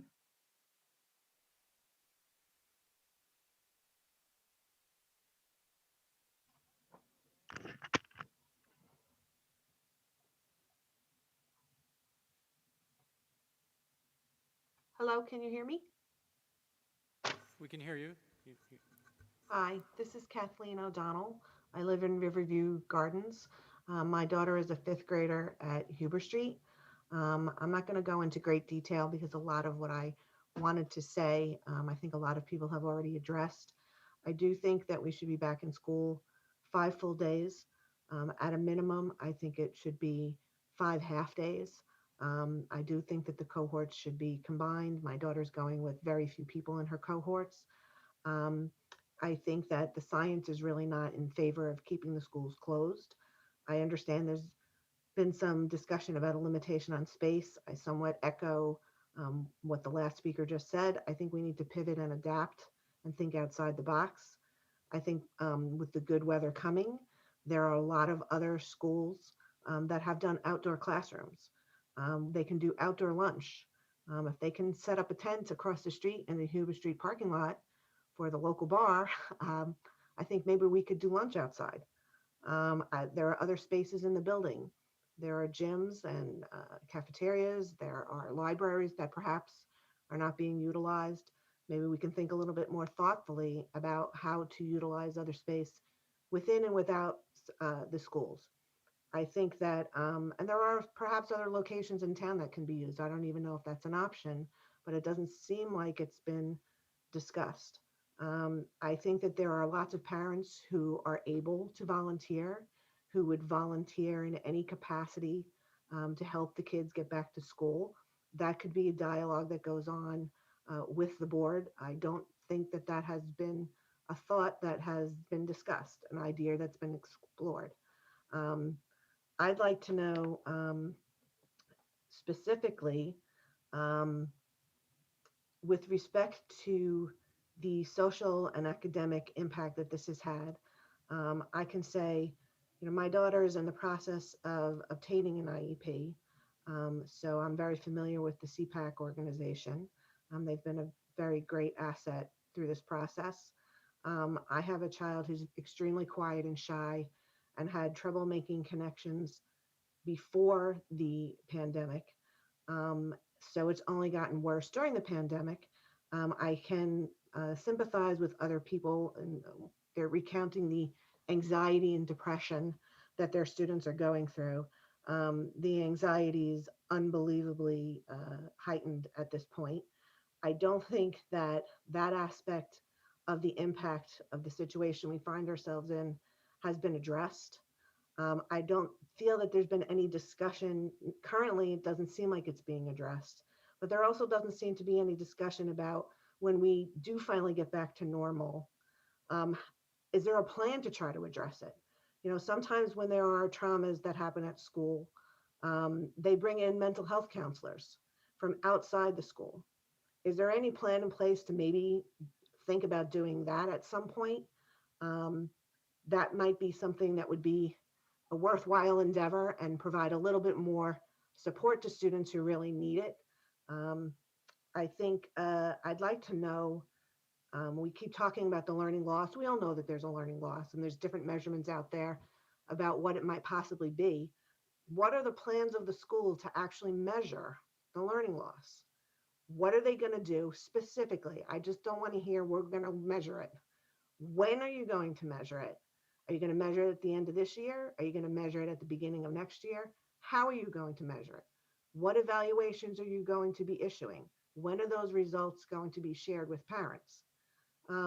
Once you recognize we have an actual measurement of what the loss is, how does the school intend to deal with that loss? We all know that every year there's a syllabus, there's an agenda, there's a curriculum that has to be addressed. And everybody's on a timetable, and teachers have to cover a certain amount of topics and work throughout the year. So when the kids go back to school, say in the fall, and they're into their new curriculum for the next year, whatever grade that's in, but they've lost the previous grade last year, what is the plan to address making up the loss that they have at the same time teaching some new topic? I think that needs to be discussed and reiterated for parents. Just stepping back a second to the anxiety and socialization issues, which I think are very, very real. Is there some thought about the school maybe helping with the social aspect? Can we work together? We send out surveys all the time, how about trying to connect people with kids who might have like interests? The weather is nicer, the pandemic is coming down, people are vaccinated. Maybe there are parents who are willing to, meet on the weekends at the park. Kids can wear masks and run around. But is that something that the school can facilitate? And get more active in just what goes on inside the school building. I just think that those are questions I'd like answered at some point, and hopefully some food for thought for the board. Thank you very much. Mr. McStowe? Mr. McStowe, if I could just, Ms. O'Donnell, there were a couple points that you made that I'm sure everybody's interested in. So, a number of people have mentioned federal funding, and so there were two federal funding grants that had come out, the CARES Act, which is what was used to allow us to open the building. And now we have the funding, which I'm sure you all heard was passed a few weeks ago by our government. So that funding, which we actually met this morning about, will allow us to do specific things. One, of course, is to continue to maintain our buildings so that they remain safe for everyone, and that's into the future. Two is closing the gap. How are we going to address students and their learning loss? And the third part, which is just as large, is our social emotional learning and how we're going to handle and address students with mental concerns or mental issues and their mental health. And that being said, we've already started that process. We actually met this morning to begin those conversations, but we are putting a lot of funds aside for mental health, so I do want you to know that we are taking that very seriously. Our schools already have a number of programs which we started pre-pandemic to address social emotional learning. We do have a lot of services between our child study team and our guidance department that are always available and have easy access for our students. So we do have that, but we are planning on working and bringing some programs in the fall, and we do not take this lightly. So I just want to share that we are working on that.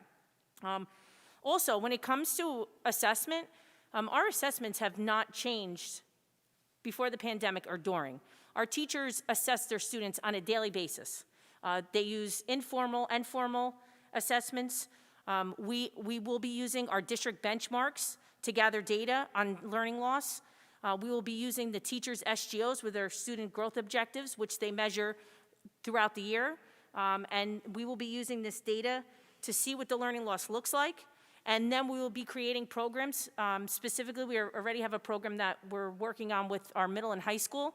And come summer into fall, we will be providing a lot of supplemental resources and programs for all of our students so that we can continue to close the gap. So we will do that all summer. Once we come back and we're in session, that process will not stop. That will be done at lunch. It will be done after school to continue to close the gap for those students. And all along, we will always do the assessments and evaluations of our students, which our teachers always have done. That is how we look at instruction. That's how we guide our instruction. And that's how this district has moved forward to the point where it's at, because we use that data. So I don't want anyone to think that we just threw data out the window during this time. It's been very difficult. The state and the government is actually still requiring that we have our formal standard assessment. To date, we have not been given any information to what that might look like. So we are patiently awaiting what that standardized test will look like, but we are waiting for it. So we will be using all of that information to make our decisions moving forward. Thank you, Superintendent. I would just like to ask then, speaking to some of the things that the other parents said about communication and transparency, is that when you get your guidance on that and you're going to do the assessment, you let people know in advance that, on these days we're going to be doing the assessment, and you make those results readily available so that parents aren't wondering. I understand that there's a certain amount of assessment that goes on every day, but obviously we need some formal assessment to really have a measurement. And in that way, parents are not in the dark about what was done, when it was done, and what the results are. That certainly would be very, very helpful. Okay, and absolutely. one other point I just wanted to make about graduation. I'm sure this concerns other parents as well. My daughter's in 5th grade, and she's going to be graduating and going up to the middle school, which I think is probably going to be even more traumatic than it normally would be, because for all intents and purposes, we've really had a truncation of the grammar school career. And I don't know if there's any thought about helping with that transition. You know, school's, not been fun the last year. Has there been any thought to maybe, making it a little bit more fun, maybe having some more dress down days or trips or, assemblies or something once they get up into the middle and high school, to just make school a little bit more fun and recapture some of the grammar school experience that they've lost, and even just the fun experience of school that all the other kids have lost. Okay, we will definitely talk about that at the administrative level, and it is definitely a concern of ours. And we actually have been already talking about the graduations and what they will look like, and we are working very hard already to plan for an in-person experience for graduations at all levels. Thank you. Timothy Yule. Hi, it's actually Audrey Ewell. I have a 3rd grader in Clarendon. We're at 703 2nd Street. I have a question addressed to Ms. Montesano. You mentioned before 3 points when Ms. O'Donnell spoke. One of them was social and emotional. I know you mentioned the kids that are going to be behind and have to catch up on learning. And another point, my question is, the children that come September and they're, thank to God, they're at where they should be or advanced a little bit. How are you going to address that? Like, we don't want kids to be bored and not challenged. So how do we address those children? Sorry. Yeah, absolutely. So, we have students that are academically on the range of an entire spectrum. And as always, we address them accordingly. We differentiate instruction, and we plan individualized lessons to meet all the students' needs in each course or classroom. So that process will not change. And if we need to differentiate in specific ways to meet their needs, we will as well. The process of the pandemic, of course, we all know, has been trying for everyone. But our plan is to meet the needs and close the gap for the students who have that learning loss, but also to continue the challenge and increase the rigor for the students who require that as well. So please know that that has not been forgotten, but has always been at the forefront of our curriculum and our instruction. Okay. So, I mean, we'll get some kind of plan we'll be able to see in September as parents, because like I mentioned, the last thing I want is for my child to start in September and have to be unchallenged, because then the teacher's totally going to lose his attention. That is what our plan is for this upcoming summer. So yes, you can definitely wait for that. Okay, thank you. Thank you. Okay, I think that's it for comments. One more? Well, just put it on, Jerry. Hello. Hello. Hi. My son is a 3rd grade student at Clarendon, and pretty much every point that each parent had said today, I 100% agree with. 5 days going to school, but I just want to put out there how amazing and how hardworking my son's teacher has been throughout this process with her own children at home with virtual learning. 7 o'clock at night, I would get a text message asking if my son, because his reading level is not where it's at, if he can go and log on so she can work with him one-on-one. 7 o'clock at night. If my son was in school with Miss Mangello 5 days a week in person, his reading level would be above and beyond his grade level. I just want you to know that Miss Mangello is a godsend in Clarendon School, and every teacher in that school has been amazing. So with all the bashing of the Board of Ed and the teacher unions and whatever, just so you know that I'm here to advocate that she is amazing, she's incredible, and as is every other teacher in that school. That's it. Thank you.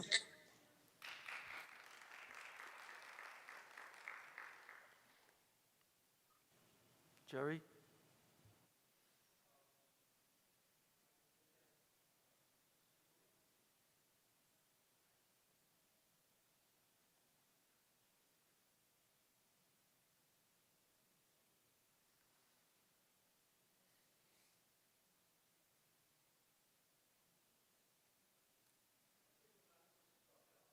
Okay. Okay. So I guess we'll close. Any board comments? Anyone? Hello? Okay, I'd just like to close the night out by saying thank you to the parents. We hear your concerns. It's not that it doesn't go unheard. Ms. Montesano and her administrative team are doing the best they can possibly do under the circumstances, and we're going to try our best to get our kids, students, back into school the way we wanted to have them in, but we want to do it in a safe manner where everybody is safe, not just, open just because we have to open. So Ms. Montesano and her staff, so you can rest assured, are working very hard to get your children back into the school. So again, thank everyone for their comments. We heard you. We're just working as hard as we can to get it back and get them back safely. So thank you and good night.